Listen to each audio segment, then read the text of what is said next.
सबसे पहले अपने सवाल को हम समझते हैं। ये डायग्राम को हम बाद में देखेंगे, पहले देखते हैं लिखा क्या है। System is moving at uniform angular speed omega in horizontal plane, find the elongation in spring when sleeve is in equilibrium. ठीक है, अब ये एक एल शेप की रॉड है। ठीक है, एल शेप की रॉड में ये जो वर्टिकल वाला सेक्शन दिख रहा है रॉड का, यहाँ पे एक स्प्रिंग को यहाँ पे फिक्स कर दिया गया। ये फिक्स है, यहाँ पे एक स्प्रिंग ऐसे इस रॉड के ऊपर से रैप्ड है, और साथ ही साथ दूसरा एंड जो है एक स्लीव से कनेक्टेड है। ये आपकी स्लीव है, ये जो है आपकी स्लीव है।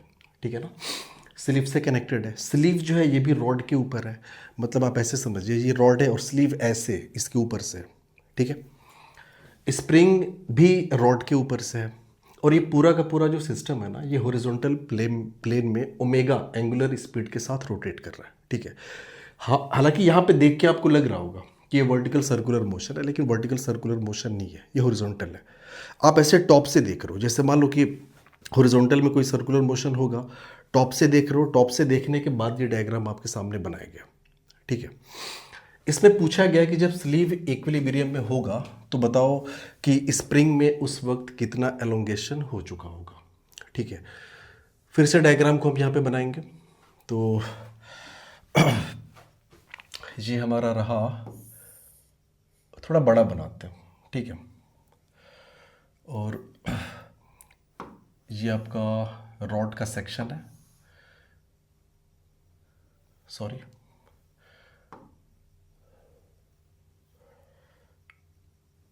थोड़ा रॉड को छोटा कर लेते हैं यहाँ पे। इसके बाद ये सेक्शन है यहाँ पे, this one. G L shape की रॉड को भी हमने फिलहाल यहाँ पे बनाया। स्प्रिंग मान देखो रोटेट करेगा, जब ये रोटेट करने का मतलब क्या, अगर हम सामने से ऐसे देखें, जैसे ये तो टॉप व्यू आपको दिखाया गया ना, अगर आप यहाँ से देखो इसको, अगर यहाँ से हम नज़र मारें, उस केस में क्या होगा, अगर आप यहाँ से देखेंगे तो आपको क्या दिखाई देगा, आपको सिर्फ और सिर्फ स्लीव का फ्रंट फेस दिखाई देगा, मतलब इधर वाला फेस दिखाई देगा। ठीक है, उसको हम थोड़ा ड्रॉ कर रहे हैं। तो ये हो गया स्लीव। कौन कौन से फोर्सेस आपको इस पे नजर आएंगे, देखो स्प्रिंग आपको यहाँ पे छुप गई होगी, स्प्रिंग पीछे की तरफ है, क्योंकि हम यहाँ से देख रहे हैं तो स्लीव सिर्फ दिखेगा, स्प्रिंग आपको दिखेगी नहीं। ठीक है, साथ ही साथ फोर्सेस की बात करें तो यहाँ पे mg डाउनवर्ड डायरेक्शन में एक्ट हो रहा होगा, नॉर्मल एक्ट हो रहा होगा ऐसे ऊपर की तरफ। ठीक है, साथ ही साथ ये स्प्रिंग यहाँ पे हम दिखाते हैं, ये हमारी स्प्रिंग है, और ये रहा हमारा स्लीव मान लेते हैं यहाँ तक आ चुका है, मतलब स्प्रिंग के अंदर एलोंगेशन हो चुका है।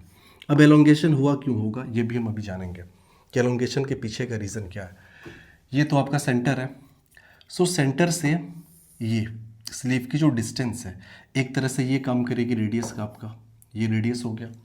एल लंबाई हुआ करती थी स्प्रिंग की जो नेचुरल लेंथ थी, सवाल में एल आपके सामने गिवन है। ठीक है, तो x का अगर एलोंगेशन हो चुका है तो अब जो लेंथ है इसकी वो हो जाएगी l प्लस एक्स के बराबर। ठीक है, l प्लस एक्स के बराबर हो जाएगी। x का एलोंगेशन स्प्रिंग में हो चुका है, इसका मतलब कि इधर इस डायरेक्शन में एक फोर्स एक्ट होगा k मल्टीप्लाइड बाई एक्स के बराबर, स्प्रिंग फोर्स एक्ट होगा स्लीव के ऊपर। ठीक है, साथ ही साथ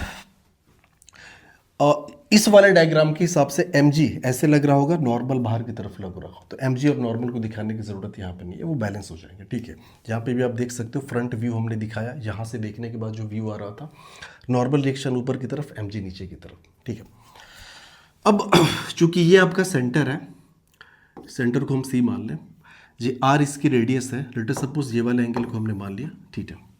ठीक है, तो ऑब्वियस सी बात है कि अगर रोटेटिंग फ्रेम ऑफ रेफरेंस में हम बात करें तो इस पर एक बाहर की तरफ हमें यहाँ पे फोर्स दिखाना पड़ेगा, तो एक फोर्स ऐसे बाहर की तरफ हो गया, और ये हो जाएगा एम आर ओमेगा स्क्वायर। ठीक है ना, ये बाहर की तरफ फोर्स हो गया। साथ ही साथ इसको थोड़ा सा एक काम करते हैं, ऐसे हम आगे एक्सटेंड कर लिए, ये एंगल अगर थीटा है तो ये भी थीटा हो जाएगा। ठीक है, इसका एक कंपोनेंट इस डायरेक्शन में आएगा, और ये हो जाएगा M R omega square and cos of theta, ये हो जाएगा। ठीक है, यहाँ से साफ साफ आपको दिख रहा है कि जब ये स्लीव इक्विलिब्रियम में रहा होगा ना, ये स्लीव है आपका एस, ये स्लीव है, जब ये स्लीव इक्विलिब्रियम में होगा तो इस पर लगने वाला जो नेट फोर्स है वो जीरो हो जाएगा। ठीक है, यानी कि ऊपर जो स्प्रिंग फोर्स लग रहा है और इस डायरेक्शन में जो M R omega square cos of theta लग रहा है, दोनों बैलेंस हो चुके होंगे। अब आपको साफ साफ समझ में आ गया होगा कि जो एलोंगेशन हुआ स्प्रिंग के अंदर उसके लिए जो रेस्पॉन्सिबल है ना, वो ये वाला फोर्स है, इसी की वजह से एलोंगेशन हुआ है। ठीक है, इस फोर्स की वजह से स्प्रिंग एलोंगेट हुई होगी, एक्स की वैल्यू जैसे जैसे बड़ी होगी के एक्स बढ़ा होगा, और एक टाइम पे ये के एक्स इसके बराबर हो जाएगा, तो नेट फोर्स इसके अलोंग जीरो हो गया, मतलब ये इक्विलिब्रियम पे आ गई। ठीक है, अब इसमें यही बोला है कि बताओ जब ये इक्विलिब्रियम पे होगा उस समय जो एलोंगेशन है वो कितना होगा स्प्रिंग के अंदर। अब एक्चुअली हम वो चीज़ आपको सिर्फ इसलिए दिखाया क्योंकि बहुत सारे बच्चों को ये लग रहा होगा सर यहाँ पे एम जी डाउनवर्ड डायरेक्शन भी दिखाना चाहिए। नहीं, एम जी हम डाउनवर्ड डायरेक्शन में नहीं दिखा सकते यहाँ पे। ठीक है, क्योंकि सारा का सारा सिस्टम ना ये हॉरिजॉन्टल प्लेन में ऐसे रखा हुआ है, रॉड ऐसे रोटेट कर रही है, रॉड ऐसे रोटेट कर रही है। मतलब मान लो कि यहाँ पे अगर स्लीव है भी, इस वाले एंड पे स्लीव है, तो एम जी नीचे की तरफ एक्ट हो रहा होगा, नॉर्मल डायरेक्शन ऊपर की तरफ एक्ट हो रहा होगा। तो इस डायरेक्शन में तो एन और एम जी दोनों बैलेंस हो जाएंगे, तो एन और एम जी को दिखाने की ज़रूरत नहीं है। ठीक है ना, तो अब for equilibrium of sleeve, for equilibrium of sleeve, यानी स्लीव की हम इक्विलिब्रियम की अगर बात करें तो आप बोलोगे यार कि ये जो M R omega square cos of theta है ना, ये किसके बराबर हो जाएगा, के इंटू एक्स के बराबर हो जाएगा। ठीक है, अब ज़रा आर की वैल्यू हमें निकालनी पड़ेगी। अगर रेडियस की बात करें तो यहाँ पे आर, स्मॉल आर यहाँ से आप निकालिए, तो अगर स्मॉल आर हम निकालें तो देखो कॉस ऑफ थीटा आप यहाँ से क्या लिख सकते हैं, cos of theta is equals to, ये हो जाएगा बेस और ये हो जाएगा हाइपोटेनियस, तो ये हो गया L plus X divided by hypotenuse small R के बराबर है। ठीक है, तो अगर यहाँ से आप स्मॉल आर कॉस थीटा लिखें सो ये हो जाएगा एल प्लस एक्स के बराबर। अब आप ध्यान से आप देखेंगे ना यहाँ पे इस एक्सप्रेशन को थोड़ा सा अरेंज करके आप लिखो, तो M omega square R cos of theta is equals to K times X. अब आर कॉस ऑफ थीटा की जगह पे आप लिख सकते हो एल प्लस एक्स, तो यहाँ पे एल प्लस एक्स हो गया, तो ये हो गया M omega square L plus X is equals to K times X. ठीक है, तो ब्रैकेट को ब्रेक करते हैं, so M omega square L plus M omega square X is equals to K X. इसको इधर कर लो तो ये हो जाएगा K X minus M omega square X is equals to ये एम ओमेगा स्क्वायर एल।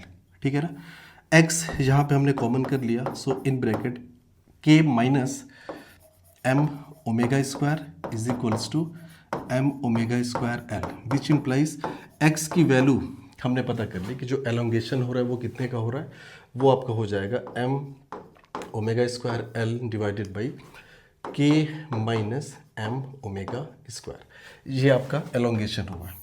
ठीक है ना, और इतने एलोंगेशन के बाद जो स्लीव है वो इक्विलिब्रियम पे है, तो इस बात का आप ध्यान दीजिएगा। This is our answer.